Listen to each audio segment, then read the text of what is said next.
Ladies and gentlemen, CocoSports.com proudly presents the Boom Boom Room. And of course, ladies and gentlemen, I am the sexiest man on all of Internet Wrestling Radio. That's right, Boom Boom here, shaking the room live from the RVA, talking about Richmond, Virginia.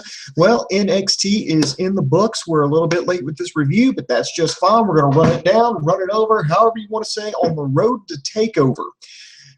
So we're going to ask the question. Here's what we ask at every show. What did you give the show? Did you give it a win? Did you give it a loss, or did you give it a tie, and why? So tell me down here in the comments section, right down here, tell me, what did you think? Did you give tonight's show a win, a loss, or a tie? Okay, so let me know. As for me, I did enjoy the show. I think I am going to give it, it's on the borderline strong tie or weak win. I think I'm going to give it a weak win because I think the last 30 minutes of the show is what really saved it. So the first half of the show was rather weak, but I think they ended on a strong note, which is exactly what you want to do. So without further ado, let's take a look at NXT. Right now, things in NXT are not going quite as planned. Because, well, let's just say the injury bug has just been making its way through the ranks. Several key injuries to the roster. Looking around here on my notes, Alex Riley, he's out, knee surgery.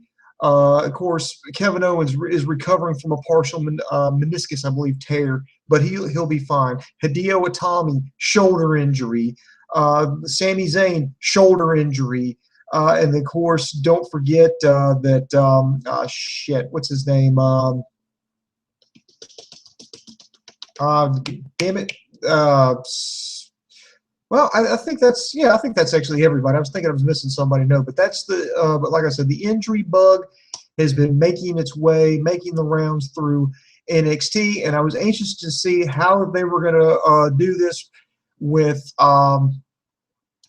Takeover coming back in just a few days. Hang on. Let's go. There we go. Staring to infinity. Sorry, I just fucked something up here. Stop.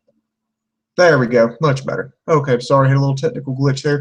Anyway, going on here with this. This was the May 13th taping from Full Sail University. The very first thing we have is Solomon Crowe versus Baron Corbin. Now, this was a little bit different because now you're starting to see the crowd turn on Baron Corbin. And he's got a match coming up next week against Rhino. And I think this is going to be interesting because either one of two things is going to happen. Either Baron Corbin is going to turn over a new leaf. He's going to show us a new side. He's going to give us something different, and we can progress forward with his career. Or he's going to prove to be a one-trick pony. When he has wrestled, it was squash matches in under 60 seconds. And he was getting over like crazy while it got himself established. Then the first real test was, I believe it was against Adrian Neville, and lost that due to interference by Bull Dempsey. And people were like, well, he did okay. And then he had that one-on-one match with Dempsey, and that match didn't go long. Where people were like giving the benefit of the doubt, saying, well, Dempsey's really not that good of a worker. So now in this match against Solomon Crowe, I thought this might have been another squash match, but no, Crowe actually got a pretty good amount of offense in there, and then Corbin catches Solomon Crowe. I mean, just plucks him out of midair and just squashes him within days. The fans are booing. Either this just really means that people really, really love Rhino, or they're getting sick of Baron Corbin. I'm interested to see where this is going to go. Now, the match itself wasn't anything special, but Corbin, he's going to either have to pick it up and show us more about what he's doing. According to a live report from their live show in Philadelphia, his offensive set list is extremely limited, and that was starting to be exposed, at least in the live event. So I'm believing that Corbin's going to have to show us more. Maybe a heel turn to help us out with that. And then again, that's why they're putting him in there with Rhino. I guess that's somebody that they're modeling him after, just a big brute that, comes in and just decimates his opponents. So maybe this will be it, and where it's going to go now, I don't know. I'm not going to speculate on that. We're going to do a pay-per-view profits for this event, but let's go ahead and get Payback and Raw and all that out of the way. Then we can go ahead and go forward with the pay-per-view profits. So keep thinking about your picks. Overall, not bad. It was a decent start. Then next we had the women's champion Sasha Banks versus well, they never really announced her opponent's name. It wasn't Blue Pants. I think they were calling her like Black Shorts. Crowd having a little fun with that. It was really just a quick squash match.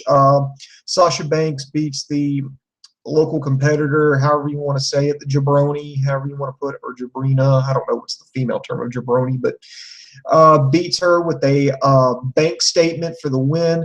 Again, this is just to solidify Sasha Banks is the champion. That, you know, if Becky Lynch is going to take her title, she's going to have one hell of a time doing it. So again, for what it was worth, I think it was decent. Nothing special that you would expect to see. Let's see. Then there was the sit down with all the guys in the number one contenders match. I can just skip over that because they pretty much say, "Oh, I don't care who I'm facing. I'm gonna beat these guys, and I'm gonna go out and take out whoever wins the championship match and become the new NXT champion." There, I just summed everything up right there. Then backstage, Devin Taylor talked to Charlotte and Bayley. They essentially challenged Emma and Dana Brooke to a tag team match. They re-aired the vignette featuring Uhaa Nation. Still doesn't have a name yet, but I would be willing to bet that Uhaa Nation comes out at Takeover. If, you know, kind of like what they did with Hideo Itami, they introduced him as Kenta, and then he said that, okay, well, since I'm starting over, I'm going to be known for now as Hideo Itami. I'm looking for the same treatment with Uhaa Nation. They bring him out. They, you know, hype up his independent career. He's a, you know, athlete from Atlanta, just a phenomenal talent, if you will. And he's like, okay, well, I'm going to start over, and I'm going to now forever be known as whatever. You know, I think somebody jokingly said he would be called Uhaa Society, and then when he gets the call up to the main roster, he'll just be known as Society. So, you know, let's have some fun with it. Next, we had Alexa Bliss versus Carmella. Now, this match, I'm just going to say straight up, it was not good. This was not a good match. In my opinion, this was extremely awkward.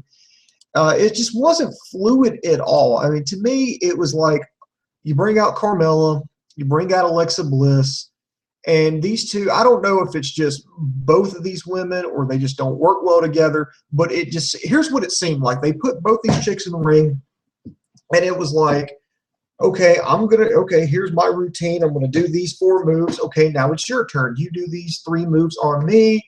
Okay, it just looked awkward. I mean, it was like you could just literally see where every move set started and stopped.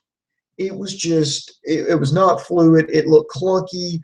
I don't know if it's just both these girls or one of the girls, or they just don't work well together. Now, I did hear from a live report from NXT Live that Alexa Bliss was in a match. I think it was not with Carmella, but it was in a separate. I think she was in a tag match, and I was hearing that all her stuff looked great. So either she's really improved in a short amount of time, or just these two just don't work well together. I'm willing to bet these two don't work well together because it just looked awkward. The highlight, I guess, not really highlight of this, it looked like Carmella was about to get the win with that leg submission that she has. When Blake and Murphy came out and distracted Carmella, she relinquished the hold, went over there to argue. Alexa Bliss took advantage and hit the, I think it was the Sparkle Splash. And, yeah, hit the Sparkle Splash and got the win. She kind of thanked Blake and Murphy and walked up the ramp. This really heating up this feud here. Now, NXT's taking a different direction with this. I thought what they would try to do is have Blake and Murphy be nice to Carmella, and then basically since Carmella's getting the hell boot out of her anyway, which from what I understand she still is, getting the hell boot out of her at house shows, that they would just turn her heel and make her the make her the manager of Blake and Murphy. However, after this, I really don't think that's the case. I think that NXT is doing this to do the opposite. They're trying to turn her, even though she's technically a face, NXT is trying to turn her face, at least in the eyes of the fans.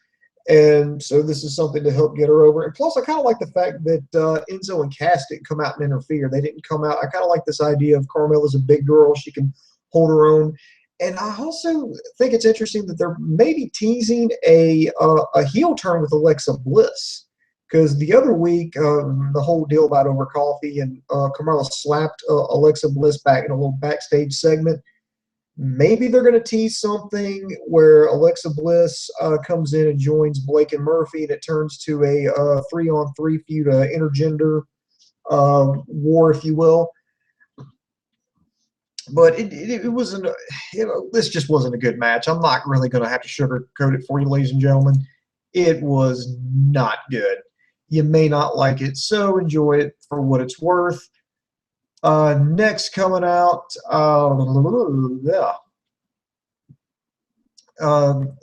we go backstage again. Devin Taylor, who, by the way, I just want to say this: Devin Taylor's doing a really good job backstage. I didn't know if anybody could fill Renee Young's shoes backstage and interviewing, but since she's been up and then they've put in Devin Taylor, I think she's done quite well. I think she's doing a phenomenal job. I mean, you wouldn't know they just threw her into that position. It seems like she's been doing it for months. So congratulations to her for getting that over. Then she was joined by Emma, who people are jokingly calling Dark Emma, the heel version of Emma, and Dana Brooke. And they accepted the challenge. So looking at Takeover, we're going to have a Divas tag match. So looking forward to that. Then next we had a tag team match. Finn Bálor teaming up with Hideo Itami to take on Tyler Breeze and Adam Rose. And I thought from the get-go, okay, the only reason they're bringing in Rose is to, take the pin. No, this was far from it. This was actually a pretty good match. Another thing, I was watching this match closely because I kept hearing about Hideo Itami's shoulder issues. And looking at this match, if he was already hurt, I couldn't tell. If he got hurt during this match, I couldn't tell. So he must have either gotten hurt, or maybe they're working his brother. I seriously doubt it. But looking at this, I couldn't see any injury to Itami. And then Tyler Breeze and Adam Rose actually turned out to be a good tandem. They had some pretty good teamwork. And I like how they played it up. While Adam Rose has no dog in this hunt, and then, of course, the announcers were like, of course, this is why Tyler Breeze and Adam Rose. Tyler Breeze doesn't have to watch over his back because, he doesn't have to worry about Adam Rose. He's not going to be in the main event, whereas Finn Bálor and Hideo Itami have to worry about each other. And you could see a little animosity with, one blind tagging the other one in, out of nowhere. Breeze finally gets the win. Breeze and Adam Rose actually steal the win. It was wow. Adam Rose was congratulating Tyler Breeze and apparently made the mistake of touching him because after he dropped both Bálor and Itami with a supermodel kick and a glamour shot, he also dropped Adam Rose with a super kick right in the face, laid out all three guys, had his selfie stick, was taking selfies. A pretty good ending segment. It was pretty much what you'd expect to see. It looks a little bit different from the 900 matches it feels like they're having, but I like how they're building it up. And right now it's looking like they're going to go forward with it with all three of these guys going. I thought they were going to have to take out Itami, but from right now, from what I'm seeing, it doesn't appear to be that way.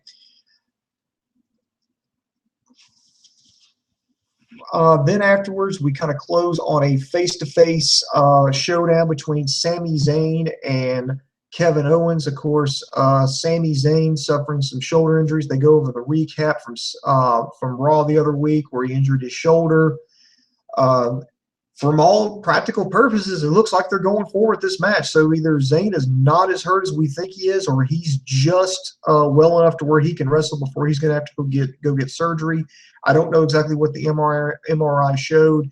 WWE was not specific about it, but all they've said is he went to go get an MRI. That's at least all I've heard outside that.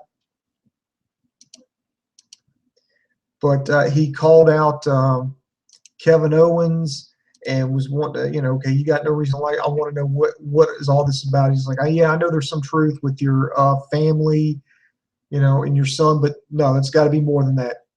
What is it? What is this whole thing about? Why, why this? Why did you do what you do? And then finally, he's like, was it because I got here for you before you did? Is it because I paved the way for you? What is it? Is it animosity? Is it jealousy? And then he goes, don't tell me it's about your son.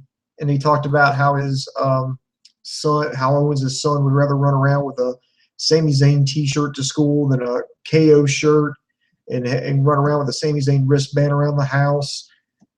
And then he's like, don't tell me this. And then Owens was trying to walk out, and finally he grabbed the microphone and said, I know you're hurt. I know how you're hurt. I'm the one who hurt you, and I'm going to hurt you again. I mean, very, short, sweet, and subtle. And he said that, but the only difference is I'm going to do this again, and this time you won't come back. So I'm interested to see. I was like, wow, that was a pretty intense feud. Believe it or not, I think this injury is going to be a blessing in disguise, at least for us fans, because looking at this, I said that the plot line for this feud between Sami Zayn and Kevin Owens was Rocky 3. Because Rocky 3, Rocky's the heavyweight champion of the world. Clubber Lang comes in, beats the crap out of him. Mick winds up dying, and Rocky's lost. And he has to go, he kind of goes back to his roots. Then Apollo Creed starts training him, and then he comes back and gets the rematch against Clubber Lang. He's losing badly, but he finds a way to overcome, and he beats him, and he wins the championship again. And I thought, okay, that's where they're going to go with Sami Zayn. But if you're reading the same stuff that I'm reading, it's WWE NXT wants to have Kevin Owens have a lengthy title run. And I'm thinking, well, if you do that, I mean, how in the hell are you going to have Sami Zayn come back in this rematch, lose, and still look good? So I think this is the shoulder injury is a blessing in disguise, because you can at least set it up to where, okay, Sami Zayn lost, but you got to have that benefit of the doubt. Is he was hurt. He was hurt. He took the champion to his limit. He kicked out of his finisher. Whatever, however they're going to do it, and just have that benefit of the doubt, thinking, well, if Sami Zayn would have been 100%, he straight up would have won that match. But now he can't. He's banged up a little bit more. He's going to have to go get surgery. I'm interested to see how they do this. So I think that's the only saving grace that Sami Zayn has, is he'll at least give us the benefit of the doubt that he'll be he'll have the excuse of being injured and trying to overcome that. But then again, that's a hell of a story too. He's straight up injured, comes back, beats Kevin Owens, but the toll's too much. Then I would say he has to forfeit the title, but because I'm not a big fan of forfeit. Some guy winning the belt automatically to forfeit it, and then they have to hold like a tournament. Not a huge fan of that. And then Owens can win it back. I mean, there's just million different things you could do. Interested to see how it's going to play out with the three-way for the #1 contendership, especially if Hideo Itami is supposedly hurt. I mean, it's all over the place. It's absolutely all over the place, but it's what I like. I think this is a real test for not only the NXT roster, but also for the writers. Is you've been thrown this massive curveball. How do you deal with it? How do you roll with the punches? Now, if this was the main roster, I'm pretty sure the creative team would fucking fold like a fucking lawn chair. NXT, I got a little bit more confidence in to carry the ball and do what's right and put on a good show. So, and props to Sami Zayn for fighting through this. Maybe this will be a short match. Maybe he's hurt off worse, and this will just be a short squash match. Then they'll bring out the winner of the three-way for the #1 contendership, and they automatically have their title match right there. Who knows? Who knows? Let's go ahead and get a look at that. Yeah. Take two. Sorry, I'm like stuttering like Dave Coco now. American Alucard, Carmella getting that X-Pac heat. LOL. Yeah, she is. I don't think Carmella's beyond repair. I just think she needs some more. I think she needs some more work. And I'm a little bit more lax with NXT talent when it comes to them botching and fucking up because it's developmental. I mean, that's what they're there for. It's like, yeah, if you call up, like, if somebody was doing this, like if the Divas were doing this on Raw and SmackDown, me, Coco, Rob, we would fucking shit on in a heartbeat and we'd slam them for it because, well, that's the fucking big leagues you're supposed to know. But this is developmental. That's what they're there for. It's like if you bring up a pitcher to Major League Baseball and he can't throw a fucking curve, you know, yeah, I'm gonna bitch this guy out and say, "What the fuck are you doing here? Go fucking home. You don't deserve to be up there on the fucking mound." Whereas I'm not gonna do that with like a single A, double A ball player who's having trouble with the curve because, well, that's what they're there for. They're there to learn, to get better, to try to improve. So that's why I have a little bit more mercy with that. And I think Carmella can get over as a face. I think that's what they're in the process of doing right now. Of course, they could go to my original plan and have them swerve, but to me at this point it would make no sense. But I think for some reason NXT is really trying to get Carmella over as a baby face. I mean, technically she is, but right now the crowd's not buying into it. I'm thinking if they can do things correctly, give her some kind of adversary, something to overcome, I think she can win over that crowd. That's a pretty cool crowd. American Alucard again, man, he's all over the place. Says Corbin has a cool gimmick, just a very limited wrestler. Indeed, and again, he's suffering from the same thing a lot of the people are on developmental. I mean, he's got a limited move set. He's got a good look. He's got a good gimmick. He just needs to improve, and that's what they're down there at Full Sail doing every damn day. They're down at the Performance Center, practicing, getting better. And Corbin, I think they're asking more of him because I think they see more in him. And I think that's ultimately going to lead to good things for him. I mean, either he can do it or he can't. So I think they're taking a new step with him with Rhino, and I think Rhino's the perfect guy for him to work with because they've got similar gimmicks, similar looks, similar everything. So I'm interested to see where that goes. And overall NXT was amazing. It's actually been a pretty good week of wrestling. By the way, Jimmy King shared us on Google. Much love to you, sir. I mean, we've got a ton of stuff going on here. Wrestling was actually pretty good this week. Raw sucked, but Lucha Underground was good. NXT was passable. I'm still looking. If anybody can find me a fucking copy of ROH War of the Worlds, fucking message me because I cannot find this for fucking save my life. I mean, they had I think Dave told me that it wasn't available on iPay-per-view. You can only see it as if you were only there live and in person. I think maybe they're just trying to do this for either replay value or DVD sales or both. So, but if anybody can find a fucking copy of it, let me know because I want to see that. I'm looking forward to AAA's 6-man tag tournament coming up. There's a lot of guys that we actually know in that. I mean, it's from people all over the world. They've got a TNA team, a Ring of Honor team. They got some Lucha Underground guys on there. They got the AAA team. They've got an All Japan team, a Pro Wrestling Noah team. It's going to be all over the place. So interested to see where that goes. In fact, I'll tell you what. Let me just go ahead and wrap this bad boy up here. Let me take a look at what we got going on here. Let's see. Get your questions and comments in. 40 corners. Can't wait for Takeover. By the way, Boom Boom, you're looking as sexy as always. You damn straight I am. I've actually lost about 7 pounds this past month. I recently jumped on the whole diet and exercise bandwagon. By the way, if you don't ever have to do that, don't. So, but yeah, I've actually been back in the gym. So and so far I've lost, it's nothing to write home about, but I like to think, 7 pounds in the first month is actually pretty good. So who knows, maybe I'll get back down to my fighting weight pretty soon. All right, let's take a look here. Here's what we got coming up on CocoSports.com. Of course, Dave Coco is going to do a TNA review sometime this weekend, so stay tuned for that. Payback is on Sunday, and if you have not, please go ahead and get your picks in for our pay-per-view profits contest. That's our little pick'em contest.